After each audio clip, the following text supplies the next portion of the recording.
గాంధీ భవన్లో టీపీసీసీ విస్తృత స్థాయి సమావేశం అయితే ముగిసింది. 2 గంటల పాటు విస్తృత స్థాయి సమావేశం జరిగింది. ప్రజలకు, ప్రభుత్వానికి, పార్టీకి గ్యాప్ రాకుండా కార్యాచరణ ఉండే విధంగా ప్రతి ఒక్కరూ కూడా కృషి చేయాలని నిర్ణయించారు. డిసెంబర్ 9 లోపు వివిధ నామినేటెడ్ పోస్టుల భర్తీ కూడా చేయబోతున్నారు.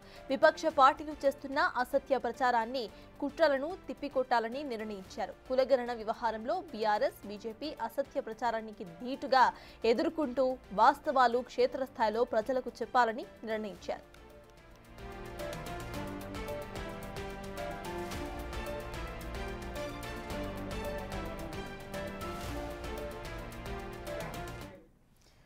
గాంధీ భవన్లో టీపీసీసీ విస్తృత స్థాయి సమావేశం అయితే ముగిసింది. అసలు ఈ సమావేశంలో ఏం చర్చించారు, ఏంటి అనే దానిపై పూర్తి డీటెయిల్స్ మా ప్రతినిధి హేమ అందిస్తారు. హేమ, చెప్పండి, ఈ సమావేశంలో వేటిపై చర్చించారు, ఇక ఏం నిర్ణయాలు తీసుకున్నారు, అసలు డేట్స్ ఏంటి?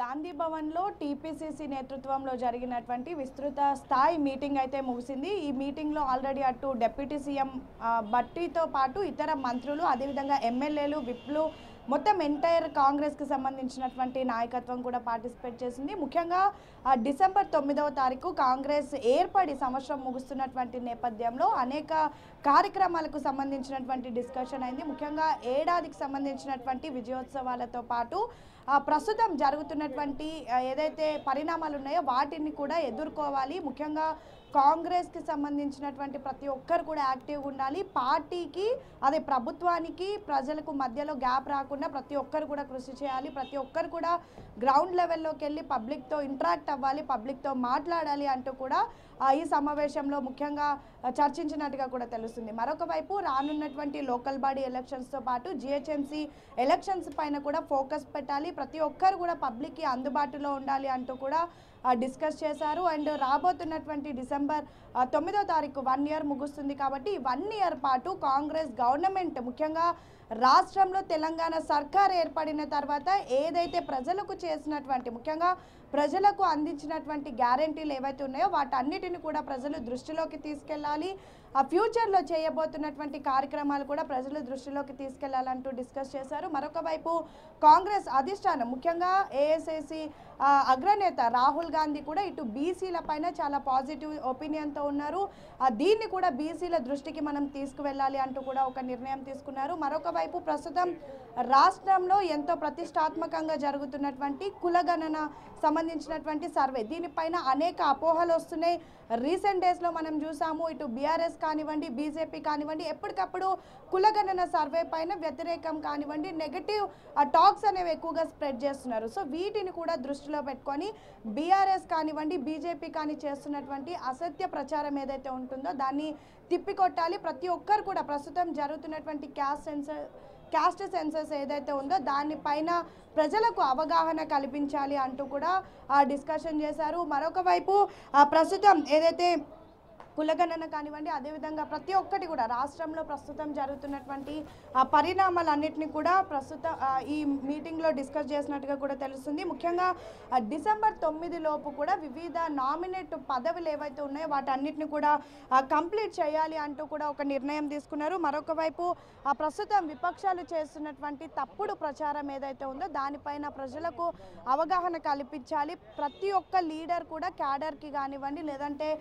రాష్ట్రంలో ఉన్నటువంటి ప్రజలకు అందుబాటులో ఉండాలి అంటూ కూడా ఈ మీటింగ్లో నిర్ణయించారు. ఇటు డిప్యూటీ సీఎం అటు బట్టి విక్రమార్కతో పాటు మిగతా మినిస్టర్స్, ఎమ్మెల్యేస్ కానివ్వండి, విప్ కానివ్వండి, ప్రతి ఒక్కరు కూడా ఇందులో పార్టిసిపేట్ చేశారు. ముఖ్యంగా 2 గంటల పాటు కూడా సుదీర్ఘంగా ఈ సమావేశం కొనసాగింది.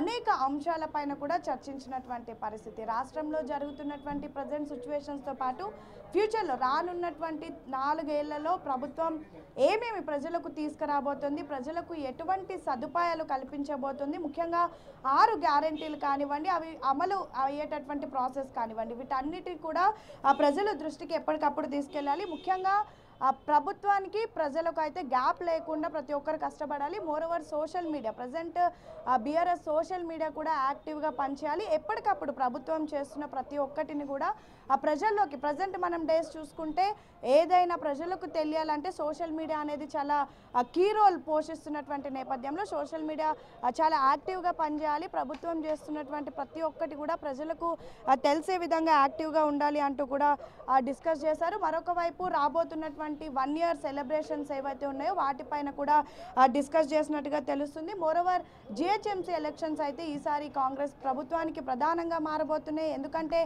రీసెంట్గా మూసీ ఇష్యూ కానివ్వండి లేదంటే హైదరాబాద్లో ఇప్పటిదాకా కాంగ్రెస్కి ఒక్క సీట్ కూడా రానటువంటి నేపథ్యంలో జిహెచ్ఎంసీ ఎలక్షన్స్ పైన అయితే ఫుల్ ప్లెజ్డ్గా ఫోకస్ పెట్టారు. మోరోవర్ లోకల్ బాడీ ఎలక్షన్స్ పైన కూడా ఫోకస్ పెట్టారు. కాబట్టి వీటికి సంబంధించినటువంటి చర్చ కూడా జరిగింది. సో మొత్తానికైతే 1 year పాటు చేసినటువంటి ప్రతి ఒక్కటి ప్రజల దృష్టికి తీసుకెళ్ళాలి. రానున్నటువంటి రోజుల్లో ప్రజలకు ఏదైతే చేయబోతున్నారో అదంతా కూడా ప్రజల దృష్టికి తీసుకెళ్ళాలి. మోరోవర్ జరగబోతున్నటువంటి 1 year సెలబ్రేషన్స్ ఏవైతే ఉన్నాయో వాటిని విజయవంతంగా చేయాలంటూ కూడా ఈ మీటింగ్లో డిస్కస్ చేసినట్టుగా తెలుస్తుంది. Right, thank you Hema.